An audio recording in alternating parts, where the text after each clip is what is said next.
Doctor عامر حسن صاحب، باتیں آپ نے سنی سینیٹر صاحب کی، ان کی نظر میں امریکہ از دا ونر۔ میرا سوال آپ کی طرف بھی آئے گا، آئی ہوپ کہ آپ اس کا مجھے کچھ سیٹسفائنگ جواب دے سکیں۔ ہمیں کچھ سیکھنا چاہیے ایران سے، بیرسٹر عامر حسن صاحب؟ بہت شکریہ جی۔ میں سمجھتا ہوں کہ بدترین حالات کے اندر ایک سپر پاور اور پھر اس دنیا کی سب سے بڑی شرارتی اور شر انگیز جو ریاست ہے اسرائیل، ان کی طرف سے اکٹھا، اور پھر ہمارے بہت سے مسلمان ممالک بھی اس میں شامل ہوئے، ان کا مقابلہ کرنا۔ اور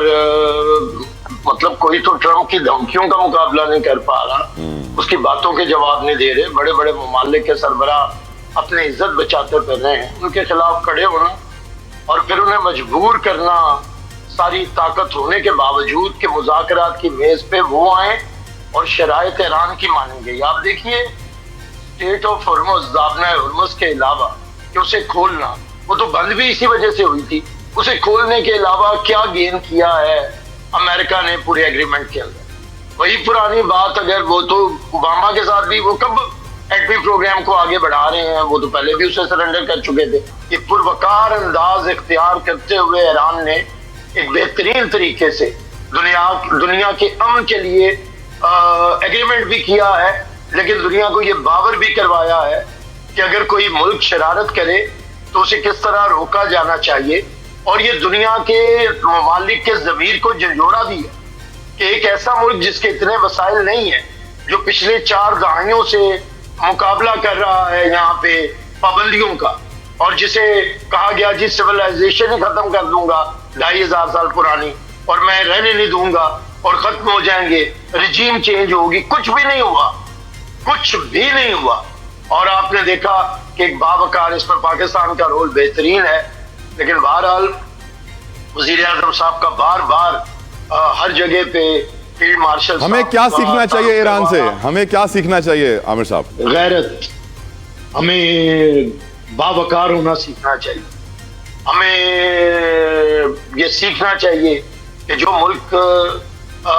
ایٹمی طاقت بھی نہیں ہے، اس نے کس طرح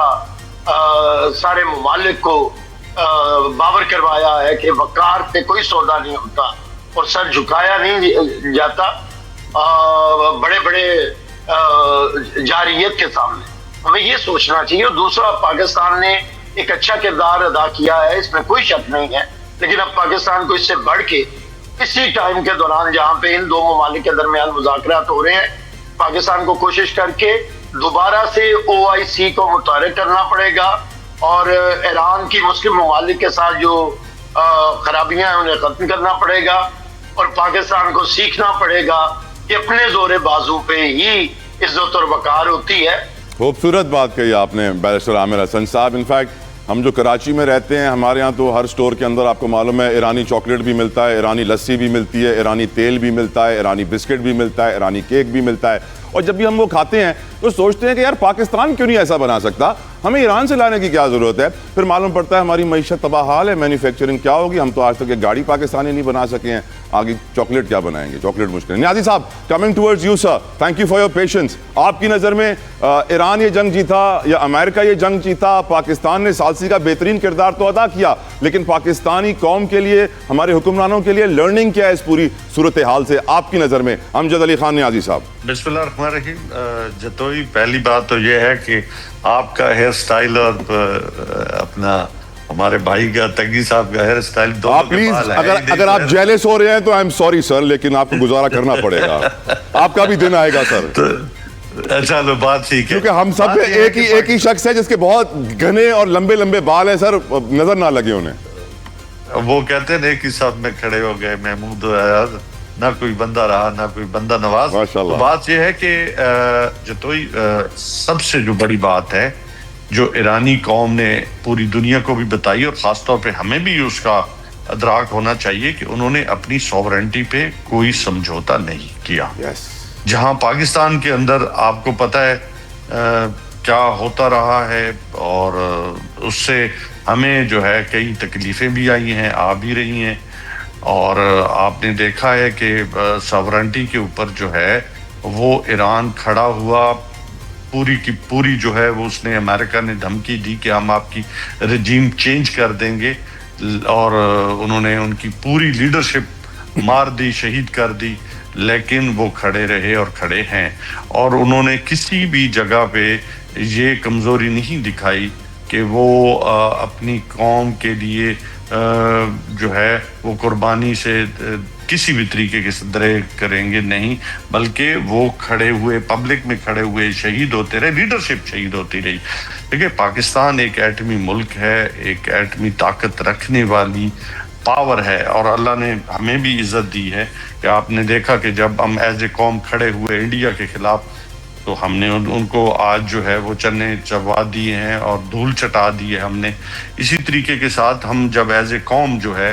وہ ممالک میں جا رہے ہیں تو ہمیں عزت ملی ہے۔ تو یقیناً پاکستان کے اندر بھی ہمیں یہ دیکھنے اور سوچنے کی ضرورت ہے کہ قومیں وہی کامیاب ہوتی ہیں جو اپنے پیروں پہ کھڑی ہوتی ہیں، قومیں وہی کامیاب ہوتی ہیں جو غیرت اور باوقار انداز میں، چاہے وہ گھاس پھوس کھا لیں تو پھر بھی اگر وہ اپنے اصولوں پہ سمجھوتے نہیں کرتے، وہ کبھی ناکام نہیں ہوتے۔ ڈاکٹر عامر حسن صاحب، باتیں آپ نے سنی سینیٹر صاحب کی، ان کی نظر میں امریکہ از دا ونر۔ میرا سوال آپ کی طرف بھی آئے گا، آئی ہوپ کہ آپ اس کا مجھے کچھ سیٹسفائنگ جواب دے سکیں۔ ہمیں کچھ سیکھنا چاہیے ایران سے، بیرسٹر عامر حسن صاحب؟ بہت شکریہ جی۔ میں سمجھتا ہوں کہ بدترین حالات کے اندر ایک سپر پاور اور پھر اس دنیا کے سب سے بڑی شرارتی اور شر انگیز جو ریاست ہے اسرائیل، ان کی طرف سے اکٹھا، اور پھر ہمارے بہت سے مسلمان ممالک بھی اس میں شامل ہوئے، ان کا مقابلہ کرنا، اور مطلب کوئی تو ٹرمپ کی دھمکیوں کا مقابلہ نہیں کر پا رہا، اس کی باتوں کے جواب نہیں دے رہے، بڑے بڑے ممالک کے سربراہ اپنی عزت بچاتے پھر رہے ہیں، ان کے خلاف کھڑے ہونا اور پھر انہیں مجبور کرنا ساری طاقت ہونے کے باوجود کہ مذاکرات کی میز پہ وہ آئیں اور شرائط ایران کی مانیں گے۔ آپ دیکھیے اسٹیٹ آف ہرمز، دابنہ ہرمز کے علاوہ کہ اسے کھولنا، وہ تو بند بھی اسی وجہ سے ہوئی تھی، اسے کھولنے کے علاوہ کیا گین کیا ہے امریکہ نے پورے ایگریمنٹ کے اندر؟ وہی پرانی بات، اگر وہ تو اوباما کے ساتھ بھی وہ کب ایٹمی پروگرام کو آگے بڑھا رہے ہیں، وہ تو پہلے بھی اسے سرنڈر کر چکے تھے۔ یہ پروکار انداز اختیار کرتے ہوئے ایران نے ایک بہترین طریقے سے دنیا کے امن کے لیے ایگریمنٹ بھی کیا ہے، لیکن دنیا کو یہ باور بھی کروایا ہے کہ اگر کوئی ملک شرارت کرے تو اسے کس طرح روکا جانا چاہیے، اور یہ دنیا کے ممالک کے ضمیر کو جھنجھوڑا بھی ہے کہ ایک ایسا ملک جس کے اتنے وسائل نہیں ہیں، جو پچھلے 4 دہائیوں سے مقابلہ کر رہا ہے یہاں پہ پابندیوں کا، اور جسے کہا گیا جی۔ ڈاکٹر عامر حسن صاحب، باتیں آپ نے سنی سینیٹر صاحب کی، ان کی نظر میں امریکہ از دا ونر۔ میرا سوال آپ کی طرف بھی آئے گا، آئی ہوپ کہ آپ اس کا مجھے کچھ سیٹسفائنگ جواب دے سکیں۔ ہمیں کچھ سیکھنا چاہیے ایران سے، بیرسٹر عامر حسن صاحب؟ بہت شکریہ جی۔ میں سمجھتا ہوں کہ بدترین حالات کے اندر ایک سپر پاور اور پھر اس دنیا کے سب سے بڑی شرارتی اور شر انگیز جو ریاست ہے اسرائیل،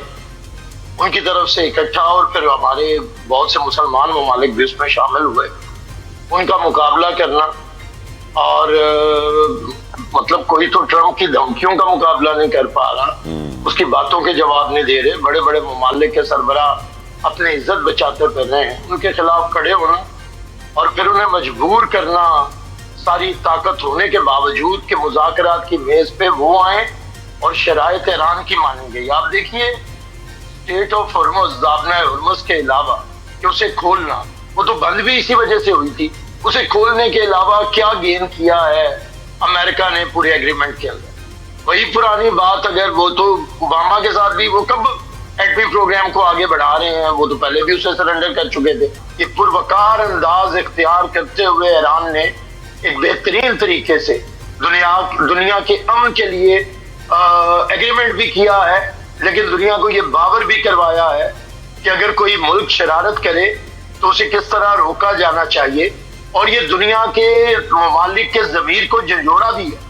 کہ ایک ایسا ملک جس کے اتنے وسائل نہیں ہیں، جو پچھلے 4 دہائیوں سے